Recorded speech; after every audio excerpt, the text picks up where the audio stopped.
Hello students, कैसे हैं आप सभी। आई होप आप सभी अच्छे से होंगे और अपनी स्टडी पे अच्छे से कर रहे होंगे। साथियों, हमने पिछले वाले लेक्चर में एक्सरसाइज 3.3 कंप्लीट करा दी है। आज से हम स्टार्ट कर रहे हैं एक्सरसाइज 3.4 और आज हम इस एक्सरसाइज के बेसिक कंसेप्ट सीखेंगे। तो बेसिक कंसेप्ट में हम सारी चीज़ें सीखने वाले हैं। उससे पहले मैं आपको एक चीज़ बताऊं, यदि आपने चैप्टर 1 और चैप्टर 2 और चैप्टर 3 के तीनों एक्सरसाइज नहीं देखी हैं तो मैं नीचे डिस्क्रिप्शन बॉक्स में लिंक दे दूंगा, आप वहां से सारे लेक्चर जरूर देख लेना, ठीक है। वरना आगे की चीज़ आपको समझ में आने में थोड़ी सी दिक्कत हो सकती है। तो चलिए शुरू करते हैं। तो एक्सरसाइज 3.4 में सबसे पहले हम समझेंगे आव्यूह पर प्रारंभिक संक्रियाएं एवं आव्यूह रूपांतरण। क्या? आव्यूह रूपांतरण यानी transformation of a matrix, elementary operation transformation of a matrix. तो आव्यूह पर प्रारंभिक संक्रियाओं का यानी रूपांतरण जो होता है, ट्रांसफॉर्मेशन होता है, वो कैसे होता है। तो यदि हमें एक आव्यूह दिया जाता है तो उस पर हम 6 प्रकार से संक्रियाएं लगा सकते हैं, प्रयोग कर सकते हैं। 6 प्रकार की संक्रियाएं जो हम लगाते हैं वो 3 तो लगाई जाती हैं रो में यानी पंक्ति में, और 3 लगाई जाती हैं स्तंभ में। 3 पंक्ति किस में लगाई जाती हैं? रो में, और 3 पंक्ति लगाई जाती हैं स्तंभ में, ठीक है। यहां पर लिख भी दिया है, यहां हम आव्यूह पर 6 प्रकार की संक्रियाएं प्रयोग कर सकते हैं, जिसमें 3 संक्रियाएं पंक्तियों पर होती हैं तथा 3 संक्रियाएं कहां होती हैं? स्तंभ पर प्रयोग की जाती हैं। क्लियर है स्टूडेंट्स? देखिए, सबसे पहले हम समझते हैं कि इन्हीं 2 पंक्तियों या स्तंभों का विनिमय करना, यानी 2 पंक्तियों को या फिर 2 स्तंभों को आपस में बदलना। जैसे फॉर एग्जांपल हमारे पास कोई आव्यूह है, जैसे हमारे पास कोई एक आव्यूह है, हम ले लेते हैं 1 2 1 1 2 1 और -1√3 और 1 ले लेते हैं 5 6 7। क्लियर है? ये हमने एक एग्जाम्पल के लिए क्या लिया, एक आव्यूह ले ली। इस आव्यूह में अब आप एक चीज जानते हो, ये जो होती है यह क्या होती है? रो होती है। यानी यह कौन सी रो है? पहली रो, ठीक है। यह कौन सी रो है? इधर कर देता हूं, यह कौन सी रो है? पहली रो यानी R1। और ये कौन सी रो है यानी ये कौन सी पंक्ति है? R2। ये कौन सी पंक्ति है यानी ये कौन सी रो है? R3। क्लियर है इतना? अब देखिए, अब बात आती है कॉलम की यानी स्तंभ की। तो ये कौन सा कॉलम है? C1। कौन सा कॉलम है? C1। ये कौन सा कॉलम है? C2। और इसे कौन सा कॉलम बोलते हैं? C3। अब आप जान गए क्या? ये तो आप सबको पहले से ही पता है, यह क्या होती हैं? 3 रो होती हैं, और यह क्या होते हैं? 3 स्तंभ होते हैं। अब बात आ रही है कि इन्हें 2 पंक्तियों या स्तंभों का विनिमय करना, यानी मैं R1 को R2 में बदल दूं, R1 को R2 में बदल दूं, यानी R1 की जगह R2 कर दूं और R2 की जगह R1 कर दूं। यानी ये R2 है, इसकी जगह R1 लिख दूं और R1 की जगह R2 लिख दूं। जैसे देखिए R2 के R1 में, इसका मतलब क्या होता है पता है? जैसे ये एरो का साइन होता है, यह होता है रूपांतरण, स्थानांतरण यानी ट्रांसफॉर्मेशन। जैसे R1 यानी R1 जो पंक्ति है उसमें क्या करना है? R2 लगा देना है, ये वाली पंक्ति को इसमें बदल दो। यानी ये -1√3 जो है ये दूसरी तो पंक्ति है, इसे ये पहली में कर दिया और पहली वाली दूसरी में आ गई। 1 2 1 और तीसरी वाली पर कोई इफेक्ट नहीं पड़ेगा, वो एज इट इज लगाई जाती है, क्योंकि हमने ऑपरेशन किस में करा है? R1 और R2 के अंदर। 5 6 7 5 6 7। क्लियर है? इस प्रकार से क्या है, 2 पंक्तियों में हम क्या कर सकते हैं? विनिमय कर सकते हैं, रूपांतरण कर सकते हैं, ट्रांसफॉर्मेशन कर सकते हैं। ये तो हो गया किसमें? 2 पंक्तियों में, ठीक है। और यदि 2 कॉलम के अंदर हम विनिमय करें, बदलें 2 कॉलम यानी C1 C2 को आपस में बदलना, क्या होता है? इस बीच वाला साइन इन्हें मतलब आपस में बदलना इन्हें। तो यानी C1 की जगह क्या लिख देंगे? C2 कर देंगे, या C1 है इसकी जगह क्या कर देंगे? C2, यानी 2√6 ये पहली कॉलम में आ जाएगा, 2√3 और 6, और ये पहला वाला दूसरी में पहुंच जाएगा। ठीक है, 1 - 1 5, 1 - 1 5 और 117 ये एज इट इज लिखा जाएगा। तो इस प्रकार से क्या है, हम किन्हीं दो पंक्तियों या फिर दो स्तंभों का विनिमय कर सकते हैं। क्लियर है?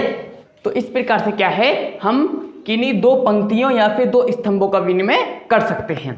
क्लियर है?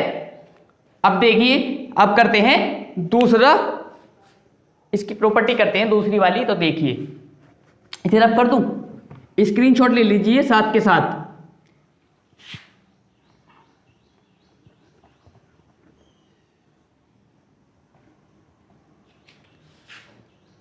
यानी अब दूसरी जो प्रॉपर्टी इसकी ये है कि किसी पंक्तियों स्तंभों को शून्येतर संख्या से गुणा किया जा सकता है। क्या किया जा सकता है? किन्हीं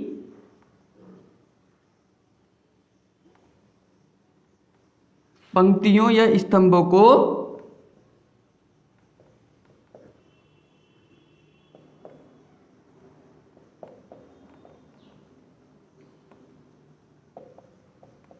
किसी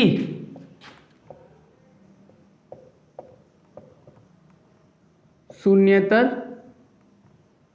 संख्या पता क्या होती है? से गुणा करना। ठीक है, यानी किसी पंक्तियों या स्तंभों को किसी शून्येतर संख्या से गुणा किया जा सकता है। जैसे अभी वही वाला एग्जांपल ले लेता हूं, वो मैंने रफ क्यों कर दिया। जैसे हमारे पास क्या है, एक मैट्रिक्स है। मैट्रिक्स कौन सी है, ले लेते हैं वही, कौन सी, 1/√2, चलो कोई भी सी भी ले लो, 1 4 5 3 2 1 3 7 2। फॉर एग्जाम्पल, मैंने एग्जाम्पल के लिए लिया, ये एक मैट्रिक्स है। तो हम क्या कर सकते हैं, ये क्या होती है, R1 R2 R3 और C1 C2 C3। ये तो क्लियर है, अभी मैंने पहले बता देता। तो देखिए यहां पर क्या कर सकते हैं, किन्हीं भी दो मतलब पंक्तियों या फिर स्तंभों को शून्येतर संख्या कौन सी होती है, 0 को छोड़कर, शून्येतर मतलब 0 को छोड़कर बाकी सारी संख्या से हम गुणा कर सकते हैं। जैसे हम ये R1 में क्या कर सकते हैं, किसी भी शून्येतर यानी 0 को छोड़कर गुणा कर सकते हैं। जैसे 2 की R1 में ही गुणा कर दें, या R1 में 2R1 की गुणा करते हैं, यानी 2 की गुणा करते हैं R1 पंक्ति के अंदर। तो क्या हो जाएगा, 2 एकम 2, 2 दूनी 2 चौक 8 और 2 पंजे 10, और ये 3 2 1 3 7 2। यानी हमने R1 के अंदर क्या कर दी, 2 की गुणा कर दी। तो ये किस प्रकार से आता है, यह मतलब R1 के अंदर 2 की मल्टीप्लाई कर दी, तो हम मल्टीप्लाई ऊपर वाली R1 यानी पंक्ति 1 में गुणा हो जाती है। क्लियर है? ऐसे ही यदि मैं करूं C2 की कर दूं, चलो C2 की कर दूं, किसमें, 3 की गुणा कर दूं C2 में, C2 में 3 की गुणा कर दूं। C2 कौन सा बताइए, यही तो है C2। तो कितना हो जाएगा, यानी पहला और तीसरे कॉलम में कोई फैक्ट नहीं पड़ेगा, तो पहला और तीसरा तो ऐसे ही हो जाएगा 5 1 2। और C2 में किसकी गुणा करिए, 3 की, तो कितना हो जाएगा, 3 चौक 12 3 दूनी 6 3 7 21। क्लियर है? तो इस प्रकार से हम किसी भी पंक्ति या फिर किसी भी स्तंभ में शून्येतर संख्या की गुणा कर सकते हैं। ये क्या है, यह भी एक ऑपरेशन होती है। क्लियर है? इसे नोट कीजिए दोस्तों। तो तीसरी प्रॉपर्टी है इसकी, यानी अगली प्रॉपर्टी है, किसी पंक्तियों अथवा स्तंभों के अवयवों को किसी अन्य पंक्ति या स्तंभ के संगत अवयवों को किसी शून्येतर संख्या से गुणा करके जोड़ा जा सकता है। ठीक है, क्या है इसमें, देखिए जैसे मेरे पास कोई एक अवयव है 3 2 1 1 7 5 2 3 6, ये क्या है, मेरे पास एक अवयव है। तो हमें क्या कर सकते हैं हम इसका, यानी इसमें बोल रहा है कि पंक्तियों या स्तंभों को किसी अन्य पंक्ति या स्तंभ के संगत अवयवों को किसी शून्येतर संख्या से गुणा करके फिर उसे जोड़ा जा सकता है। जैसे ये R1 R2 R3 है। क्लियर? क्या है ये, R1 और ये क्या है, R2, जो मैंने आपको पहले बताया है वही तो है R1 R2 R3। और ये क्या है, C1 C2 और C3। क्लियर है ना यहाँ तक। अब देखिए क्या किया जा सकता है, यानी R1 को में क्या कर सकते हैं, जैसे R2 प्लस 2R2। समझे यहाँ तक क्या चीज है ये, यानी पहली रो के अंदर दूसरी रो को और दूसरी रो में कोई भी शून्येतर संख्या से गुणा करके उसे जोड़ा जा सकता है। जैसे R1, ये क्या है R1 और ये क्या है R2 है ना। तो R2 में क्या करेंगे, R2 क्या है हमारे पास 175, ध्यान दीजिए बिल्कुल स्टेप बाय स्टेप बता रहे हैं आपको, कोई भी दिक्कत नहीं होगी। 175 क्लियर है यहां तक। अब 175 इसमें क्या करना है, इसमें जोड़ना है क्या, यानी इसी में 2 की गुणा करके, यानी 2 की R2 में ही, R2 यही तो है, तो 2 एकम 2, 2 सत्ते 14, 2 पंजे 10, तो कितना हो जाएगा 1 और 2 3 14 और 7 कितना हो गया 21, 10 और 5 15। ये आवी होगी, ये कौन सी होगी R1 बराबर ये आवी होगी, यानी R2 जो होगी ये हो गई। ठीक है, तो ध्यान दीजिए एक चीज यहीं से कर देते हैं। और ये ऑपरेशन किस में हो रही है, R1 के अंदर, ध्यान रखना किसके अंदर, R1 के अंदर। तो R1 में क्या हो जाएगा 3 21 और 15। R2 as it as, R2 में ऑपरेशन नहीं हो रही है, ऑपरेशन किस में हो रही है R1 के अंदर। तो 175 और 236।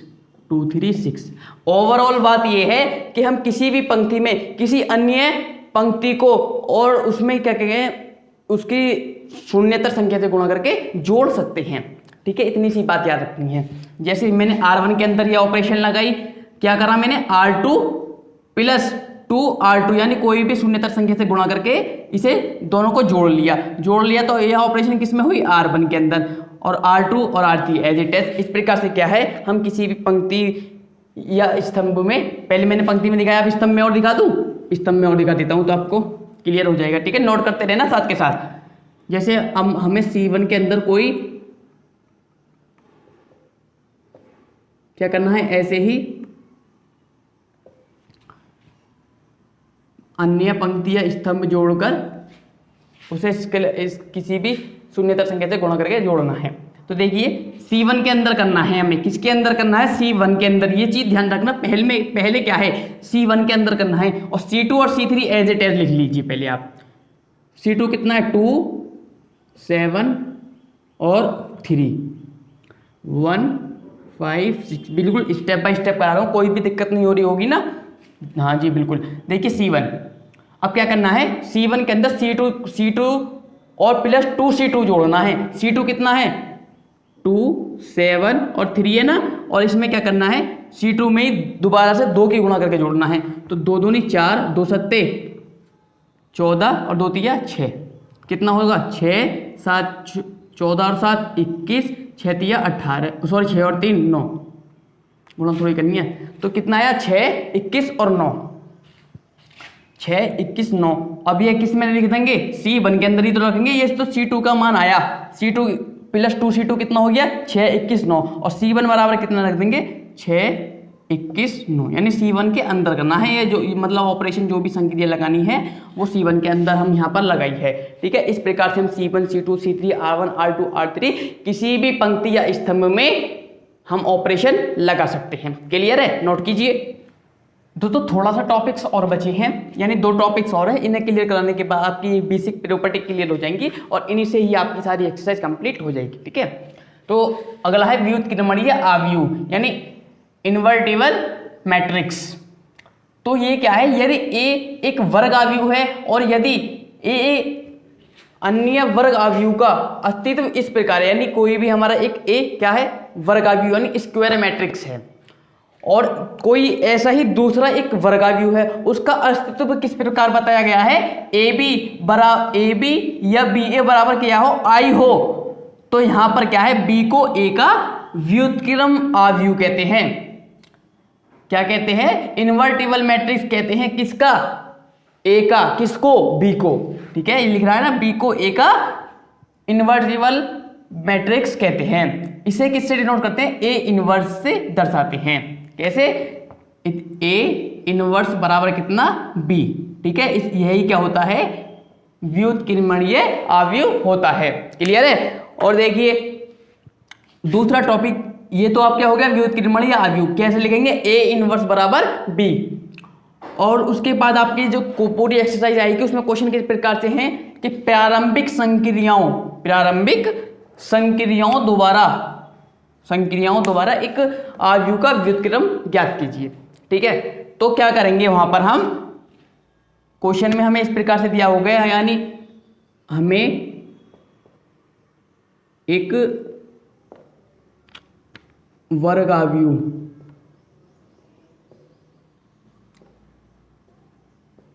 A दिया जाता है।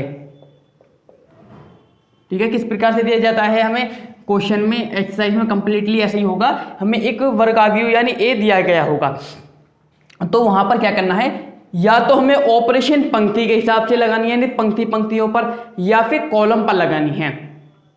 ठीक है, तो पंक्तियों पर लगाओगे, मैं यहाँ दो पार्ट में डिवाइड कर देता हूं। फर्स्ट स्टेप लिख लो। फर्स्ट स्टेप यानी जब हमें क्या दिया गया होगा, हमें एक अवयव दिया गया होगा, वहां पर हमें पंक्तियों में ऑपरेशन लगानी है, रो में ऑपरेशन लगाना है। तो क्या करेंगे, A बराबर IA लिखेंगे। ठीक है, यानी क्वेश्चन के बाद में क्या लिखेंगे, A बराबर IA। और यहां हम तब तक ऑपरेशन लगाते जाएंगे, तब तक यानी संक्रिया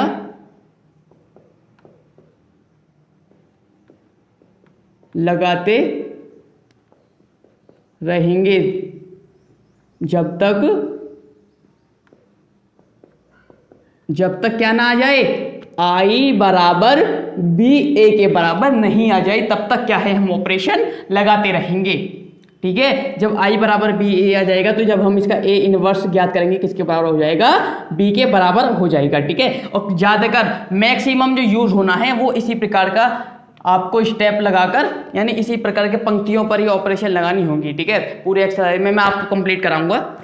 और यदि हाँ एक और मैं स्टेप बता दूं आपको, सेकंड स्टेप नहीं पार्ट डाल लीजिए, ये फर्स्ट पार्ट। तो आपको क्या है, पूरा एक्सरसाइज में फर्स्ट पार्ट ही आपको यूज करना है। सेकंड भी कर सकते हो, लेकिन मैं आपको फर्स्ट से कराऊंगा, फर्स्ट से इजी हो जाएगा। तो सेकंड पार्ट में क्या है, सेकंड पार्ट में या तो हम क्या करेंगे, स्तंभों पर यानी कॉलम्स पर ऑपरेशन लगाते हैं। ये क्या है, ये रोज के लिए ऑपरेशन है, रो पर जब हम ऑपरेशन लगाते हैं, कॉलम्स के लिए हैं, यानी स्तंभ पर ऑपरेशन लगाते हैं। जब हम स्तंभ पर ऑपरेशन लगाएंगे तो किस प्रकार लिखेंगे, A बराबर AI। और लिख लेना, और यहां हम तब तक संक्रियाएं लगाते रहेंगे जब तक, कब तक, I बराबर AB ना आ जाए। और A इनवर्स किसके बराबर होगा, B के बराबर होगा। आपको ज़्यादातर यही चीज़ याद रखनी है। तो दोस्तों आपको ये मैंने बेसिक कंसेप्ट कराए हैं, यदि आपको अब भी क्लियर नहीं हुए हैं तो एक बार और रिवाइज वीडियो कर लेना। और बाकी जो चीज़ें हैं, मतलब सारी चीज़ें ये रामायण लिखी हुई है, अगर आपको नहीं समझ में आ रहा है तो मैं जब एक्सरसाइज करा दूंगा बिल्कुल क्लियर करा दूंगा। ठीक है, तो साथियों आज के लिए मैंने बेसिक कंसेप्ट क्लियर करा दिया। आज के लिए बस इतना ही। यदि आपको वीडियो पसंद आई हो तो वीडियो को लाइक कीजिए, शेयर कीजिए। यदि आप चैनल पर नहीं हैं तो सब्सक्राइब तो जरूर कर दीजिए। तो मिलता है अगले वीडियो में, तब तक के लिए गुड बाय।